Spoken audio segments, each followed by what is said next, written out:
World of Tanks Matchmaker. I want to talk about the World of Tanks Matchmaker. Unfortunately, the World of Tanks website is not working and use a different website. So they made an announcement that they're going to change the matchmaker. I'm going to give you my analysis. I don't think what they're saying is correct. And I'm going to suppose, based on their previous actions, that they're probably doing this to increase revenue. They're probably trying to adjust the matchmaker so you fire more gold rounds or buy more premium tanks. That's just my opinion. So, first of all, the old matchmaker was pretty good. I never complained about it. The old matchmaker, you would hit battle and you would go into battle immediately. There's the matchmaker and there's something called a battle tier, which is not really, it is public, but you don't see it published often. The old matchmaker had a 5 tier spread. You would have like a tier 5 or tier 6 light tank in a tier 10 battle. You know, they had some things that were a little weird. The big problem with the game is the corridor maps, not the matchmaker. So they claimed that they made a new matchmaker which was using a template system, and they were complaining, well, you know, there's some games where you have 10 tank destroyers against 10 heavy tanks, and they're saying it's not diverse. That's not true. That is what diversity is. They're talking about diversity amongst the vehicles in one battle. But what they're going to do is every battle is going to have the same matchmaking. You're going to play 50,000 battles with the same matchmaking every game. The old system, where you'd have 5 tank destroyers against 5 heavy tanks, that was where you got more diversity. Every battle could be completely different. What they're doing now is not making the game more diverse, it's doing the opposite. Number two, the reason why they have the 2 tier matchmaking is because they want people to buy gold rounds and premium tanks. Because if you're in lower tier, you can't penetrate the higher tiers. So the players who are stat padding are going to have to fire gold rounds. That's the reason why they do it. There is another reason why you want to have a little bit of a tier spread, because it motivates people to upgrade to the next vehicle in the tech tree. When I played, I would play against a vehicle and the vehicle would be too strong, and I would think I want to get that tank, so I had to level up the tech tree to get that tank.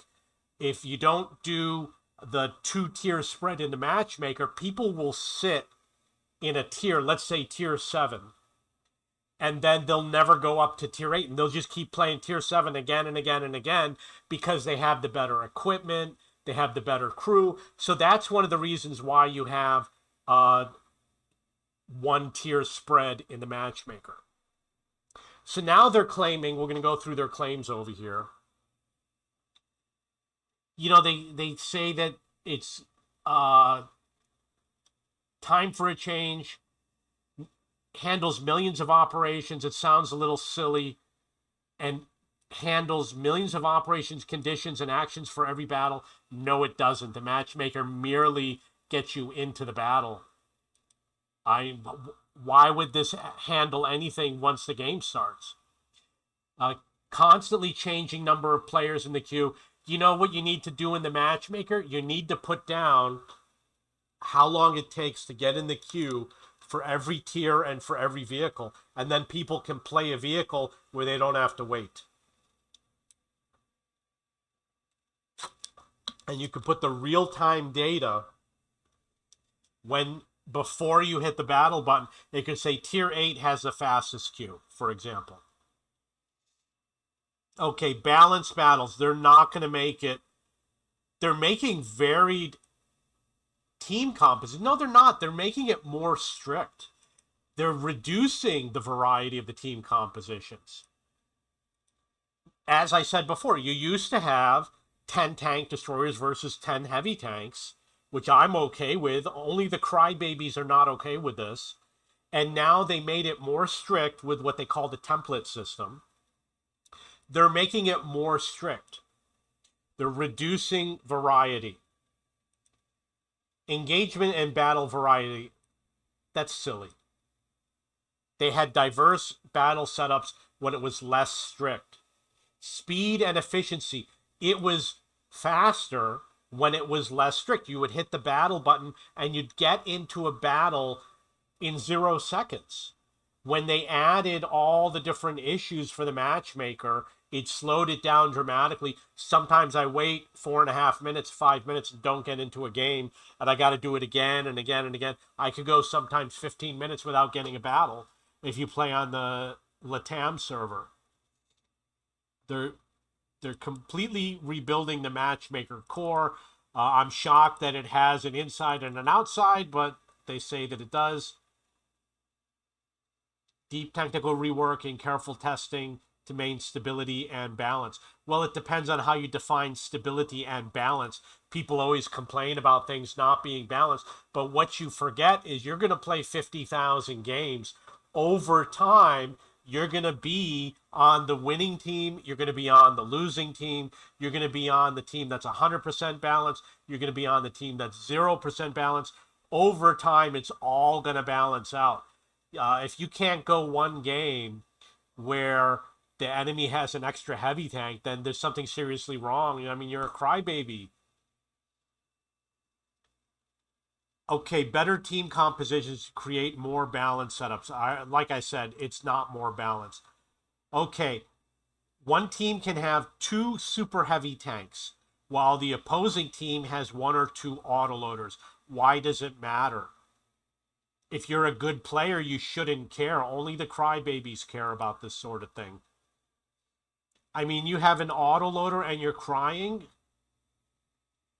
You're crying that you're going up against a slow tank that you can run circles around and you can fire 2 clips and destroy it.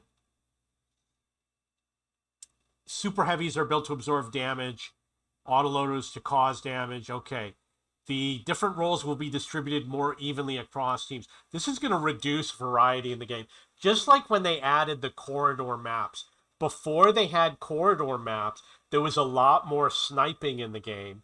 They added the corridor and everyone rushes to the midpoint. They call it a turbo battle. And they made it so SPG doesn't work.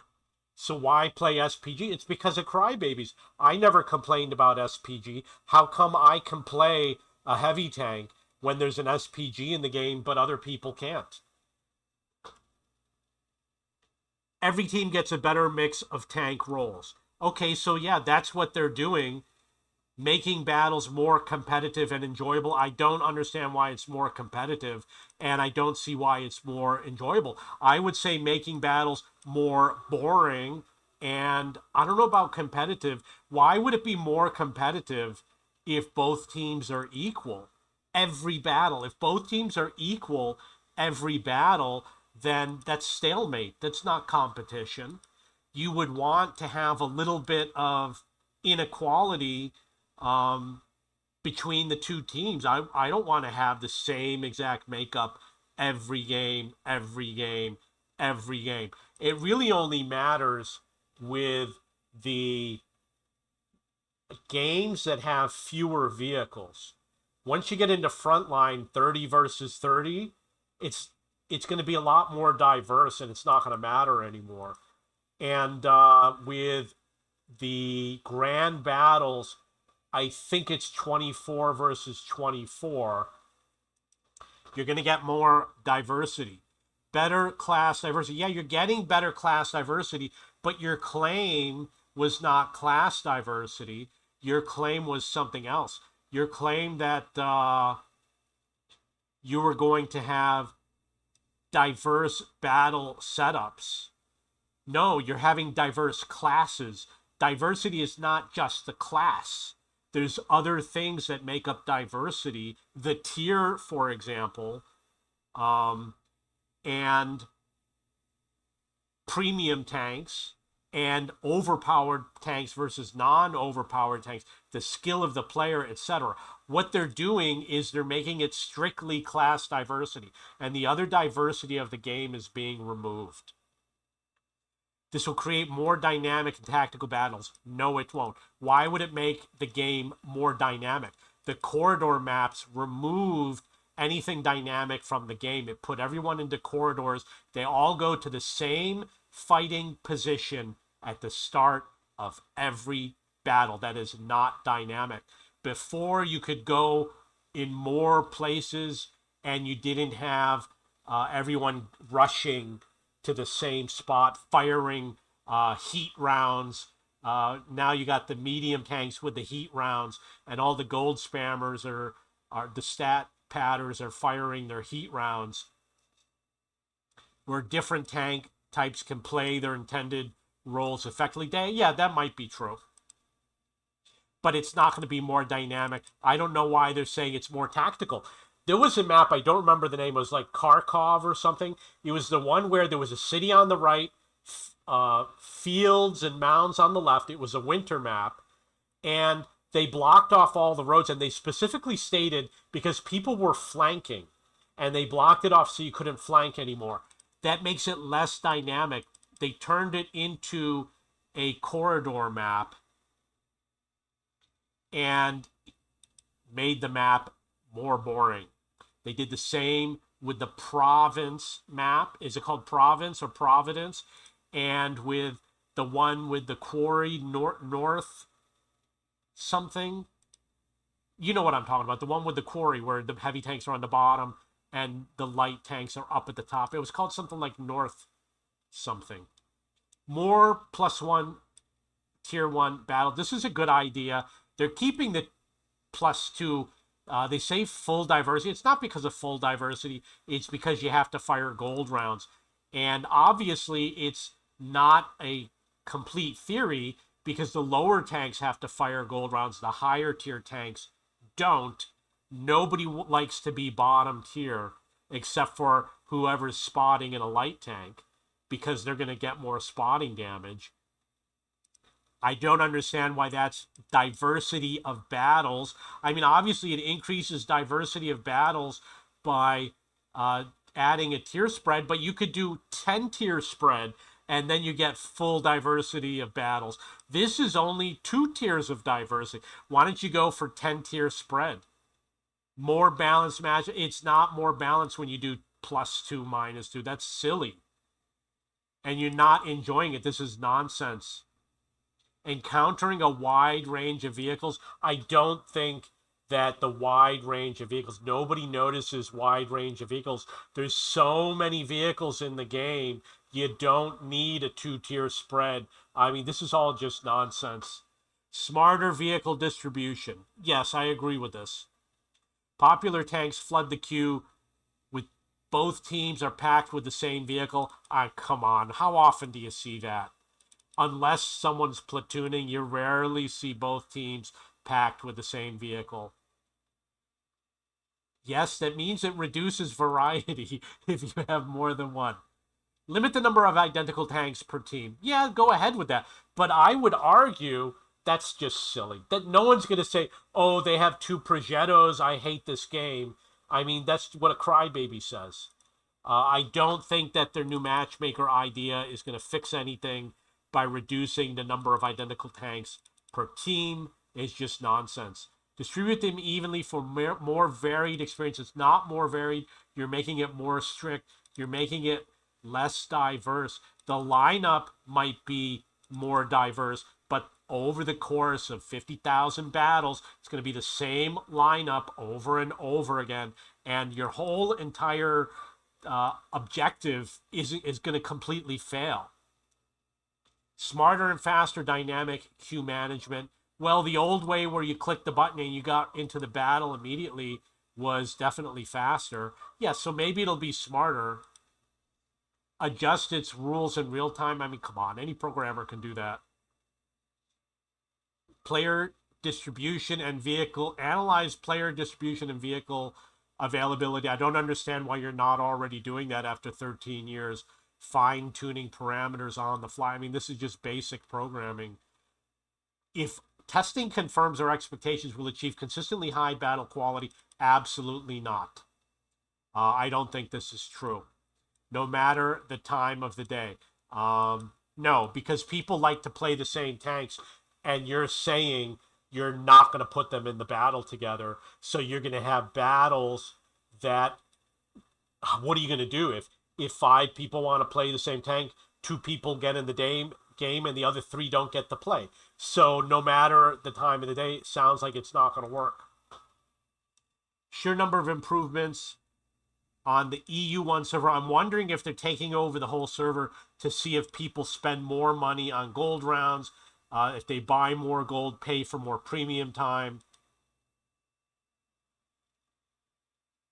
Certain game modes will be temporarily disabled. I don't know why they're doing that.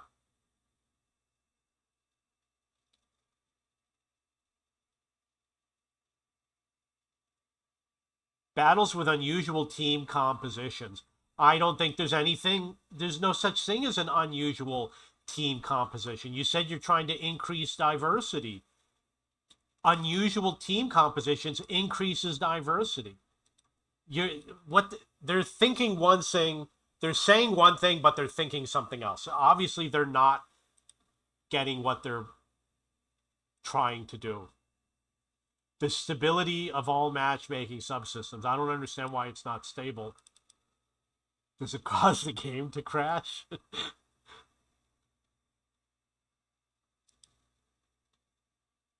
Upcoming changes aimed at making battles more balanced. You are going to make the games more balanced.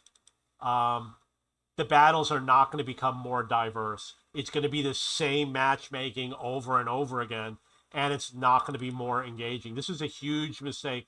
To be honest, there was some things that Wargaming did that were really good. Frontline was really good. Steel Hunter was pretty good. The ranked battles I really like. Don't like the Onslaught. The mission marathons are really good. Battle Pass is really good, but a lot of things suck. The Anything that has to do with firing more gold rounds, people do not like it. They don't like the fact that you made the collector tanks. You did that to move people up into higher tiers to get them to spend more money on premium tanks and to fire gold rounds, because gold rounds are more expensive in the higher tiers. It's more costly to play in a higher tier. That's why they got rid of the lower tiers. People don't like it. Number two, the corridor maps is to get people to fire more gold rounds. One of your employees said you wanted to make armor more relevant. He said that right before you did the corridor maps. The other issue was you buffed all the tanks to remove the weak spots. For example, on the Type 5 Heavy, now the driver's hatch is almost the same armor as the regular armor, when before it was a weak spot. They did it to get people to fire more gold rounds. It doesn't sound like something that's going to be popular. Like I said, there's crybabies and stat patterns who take advantage. They exploit the mechanics of the game, and maybe they'll find a way to exploit it and they'll think it's wonderful. But this is not going to make the game more fun. Same matchmaking every game. You're decreasing diversity. I don't expect to like this change. The crew changes, I don't think that were that great. They violated one of the rules, which was that it had to be real. For example, the driver of a real tank could fine tune the engine to make sure the oil leaks less often to reduce engine fire. But something like, oh, you get 5% bonus because you shot somebody, tanks don't do more. Or the one about you get higher penetration. Tanks don't get higher penetration because of some crew skill. Maybe you could argue it does a little bit. And I don't like the fact that they reduced the maximum number of skills you could have. It used to be on up to 25. Now you have a maximum of 6, which is actually 9, because some crew members can have an extra 3. But it's still dropping 3 from the missing crew member. I had crew members with 7 crew skills, and I had to give something up, and I didn't like that. And I didn't like they removed the call for vengeance. I actually used it. You should never remove a feature from the game. They removed this cyclone engine thing that reduces engine fires. I don't know why they did. The improved equipment is good. The bounty equipment is good. The experimental equipment is good. Fine. They did a great job. I don't think this is going to be good. They didn't convince me. I'm shocked if other people overlooked it. This is not going to make the game more fun. Maybe it'll be more comfortable. But someone did bring up the issue that there are tanks that have what do you call it? Preferential matchmaking, like the IS-6, which never sees a tier 10 battle. Um, and they had to deal with this before when they last time they changed the matchmaker. I don't remember how they dealt with it. And there are battle tiers and there are tank tiers. They didn't really mention anything about the battle tiers. I think there's 15 battle tiers, and I'm not an expert on it. But a tier 8 tank could have different battle tiers than another tier 8 tank. So that's just a reality. This is not going to make Matchmaker more diverse. I'm against this idea. I'm not against them testing, but I don't think they're going to come up with the proposal. I don't think they're going to come up with the expectations. They're not going to achieve the expectations they want. And if they're doing this to try and get people to spend more money on the game, they're making a huge mistake. Should make the game more fun and more people will play. World of Tanks was kicking it. They were doing an amazing job for a long time. But nobody is happy with all of the changes that they make to try to get you to put more money into the game. All of those are very unpopular, and there's no reason why fewer people should be playing the game. The game should be increasing in players. The reason why there's fewer players is because they're making unpopular decisions. I spent a lot of money on the game. A lot of people have spent a lot of money in the game. When you invest in the game, you keep on playing it because you're more invested. I'm not going to play the other games like Armored Warfare or War Thunder. This is the game I invested my money in. But when they make things that are extremely unpopular, like the corridor maps, that was a big heartbreaker. And saying, oh, you're going to lose some of your crew skills. Oh, don't worry, you can give it to somebody else. I don't want to give it to someone else. Took me years to get 7 crew skills, and they say, oh, we're going to take it away. Wasn't too happy with that. Okay, so that's my opinion on the World of Tanks Matchmaker improvements for March of 2025. If you have any questions or comments, please post below.